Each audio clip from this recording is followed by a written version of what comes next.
Polemik putusan Mahkamah Konstitusi atau MK terkait batas usia capres dan cawapres terus, namun usia itu tidak berlaku bagi calon yang sudah berpengalaman sebagai kepala. Putusan MK beraroma nepotisme karena Ketua MK Anwar Usman merupakan ipar Presiden Joko Widodo. Tuntutan yang mereka layangkan masih berkaitan dengan putusan MK. Sebagai wujud penolakan terhadap adanya dinasti politik.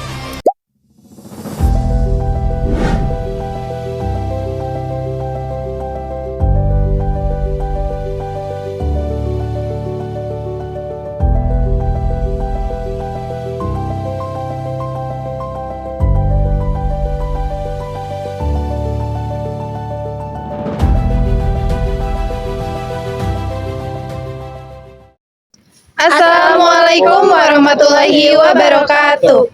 Kami dari kelompok 3 ingin mempresentasikan materi mata kuliah Kewarganegaraan bab 3 yang berjudul Konstitusi. Sebelum ke materi, kami akan memperkenalkan diri terlebih dahulu. Perkenalkan, nama saya Alisa Mega Mudara dengan nomor NPM 253403111162. Saya Rijal Nurul Astor dengan NPM 2534031112221. Perkenalkan, nama saya Revina Ramadhani dengan NPM 2534031111171. Perkenalkan, nama saya Dita Nadia Putri dengan NPM 2534031111164. Perkenalkan, nama saya Lita Ayu dengan NPM 2534031111168. Perkenalkan, nama saya Gena Gania Febiani dengan NPM 2534031111144. Perkenalkan, nama saya Abdul Rafi Mutakin dengan NPM 2534031111235. Untuk itu, kita langsung saja ke pembahasan materinya.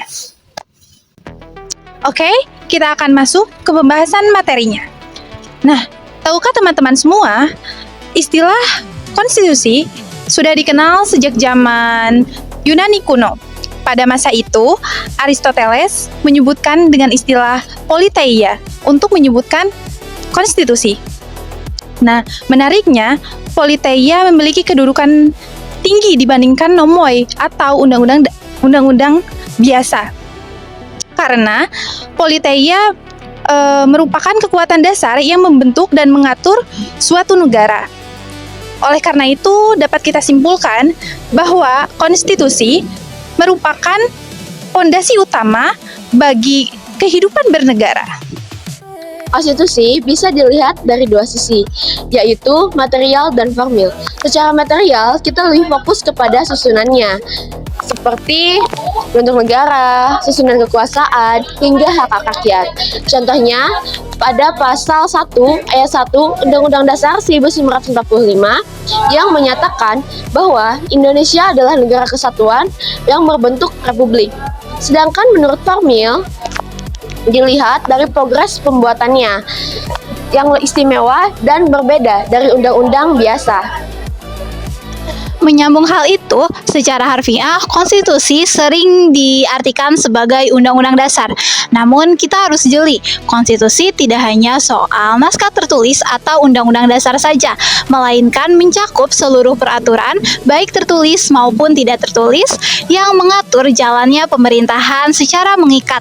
Di Indonesia, sebagai contohnya, ada konstitusi RIS pada masa lalu. Para ahli juga mempunyai pandangan menarik.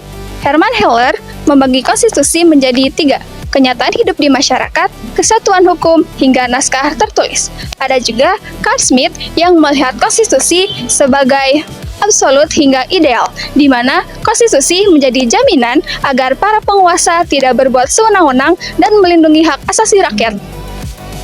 Jangan salah, tidak semua negara mempunyai konstitusi tertulis seperti negara kita. Inggris contohnya, mereka menggunakan konvensi atau aturan tidak tertulis. Dan tahukah kalian, negara San Marino mereka mempunyai konstitusi tertua di dunia yang masih berlaku sampai sekarang dari tahun 1600. Selain itu, konstitusi juga mempunyai nilai. Yang pertama yaitu nilai normatif atau berlaku secara efektif. Yang kedua yaitu nilai nominal, yaitu yang berlaku secara hukum tapi belum sempurna.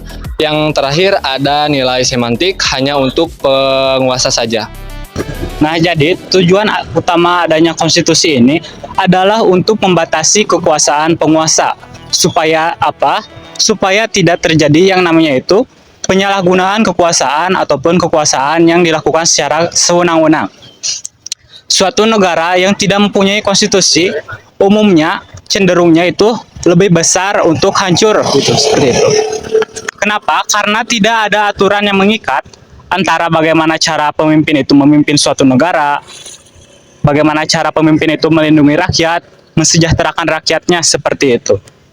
Seperti contoh pada kasus penambangan pasir di Galunggung, kita bisa melihat betapa pentingnya konstitusi sebagai pembatas kekuasaan. Tanpa adanya konstitusi, pemerintah daerah bisa saja memberikan hak izin tambang pada siapapun tanpa memikirkan akibatnya. Namun, karena adanya konstitusi, warga Tasikmalaya bisa memiliki senjata hukum untuk menuntut alam mereka yang harus dilindungi. Urgensi konstitusi di sini adalah sebagai benteng agar kepentingan segelintir pengusaha tidak mengorbankan hak hidup ribuan warga Tasikmalaya.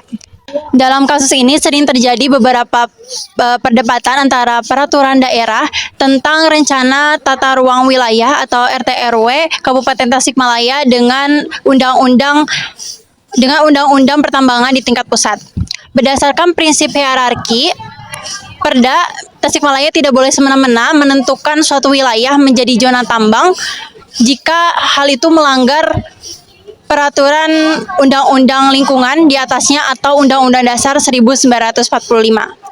Jika pemerintah daerah mengeluarkan aturan yang merusak lingkungan, maka aturan tersebut bisa disebut cacat karena aturan itu melanggar aturan hierarki di atasnya.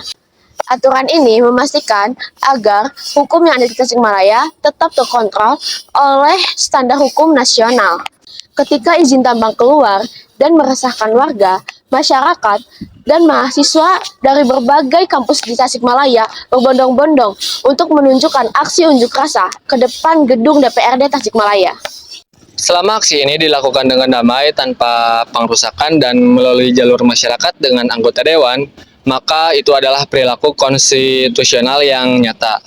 Mereka tidak menggunakan kekerasan, melainkan mereka menggunakan hak konstitusionalnya untuk mengawasi kebijakan pemerintah. Inilah bukti bahwa warga Tasikmalaya adalah warga negara yang sadar hukum. Sekian dari kami. Wassalamualaikum warahmatullahi wabarakatuh.